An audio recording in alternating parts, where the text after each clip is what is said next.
일본 최대 일간지인 요미우리 신문이 문재인 정부의 코로나19 대응은 4월 총선을 염두에 둔 선전 활동이라고 주장하는 칼럼을 게재해 논란이 되고 있습니다.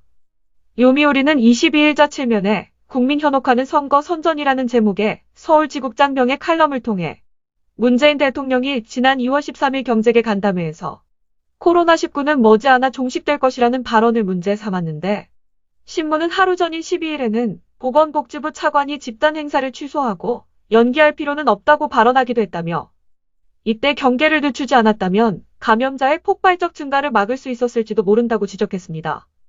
그러면서 이 실패는 단순한 낙관이라기보다는 총선이 4월 15일로 다가왔다는 초조함이 초래한 것이라며, 총선까지 소비 위축이 계속되면 여당에 불리할 것이라는 생각에 성급하게 종식 선언을 한 것 아니겠느냐고 분석도 내놓았습니다. 요미우리는 아베 신조 일본 총리가 지난 5일 발표한 한국에 대한 입국 제한 조치에 대해 한국 정부가 비우호적이라고 비판하고 일본에 대해 같은 조처를 한 것도 선거 대책으로 보면 납득이 간다고 지적하기도 했습니다. 신문은 또한 총선 전 시진핑 국가주석의 방안을 실현해 외교 성과를 올리겠다는 시나리오를 단념하고 싶지 않았다라는 한국 정부 관계자의 발언을 소개하면서 한국이 중국에 대해 입국 제한 조처를 하지 않은 것도 이런 이유 때문이라고 주장했습니다. 신문은 한국은 코로나 방역의 모범이라는 문 대통령의 3월 9일 발언도 선거용이라며, 바이러스라는 보이지 않는 적과 싸우는 국민에게는 잡음에 불과하다고 지적하기도 했습니다. 2016년 문재인 대통령이 민주당 대표로 있을 당시 삼고초려로 등판해 민주당의 총선 승리에 기여했던 김종인 전 더불어민주당 비상대책위원회 대표가 문 대통령도 편안하게 임기를 마칠 가능성이 극히 낮아 보인다고 주장해 관심이 모아지고 있습니다.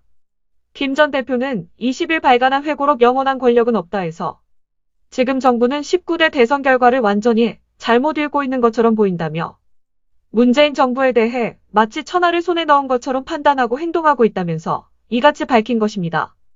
이와 함께 김 전 대표는 문재인은 수줍은 사람이었다면서 문 대통령이 2016년 총선 전 집으로 3번 찾아와 당을 맡아달라고 설득한 일화를 소개했는데, 그는 밤중에 연달아 3번이나 찾아왔는데 혼자 오는 법이 없었다면서 배석자가 주로 이야기하고, 문재인은 거의 말을 하지 않다가 도와주십시오라는 말만 거듭했다고 전하기도 했습니다.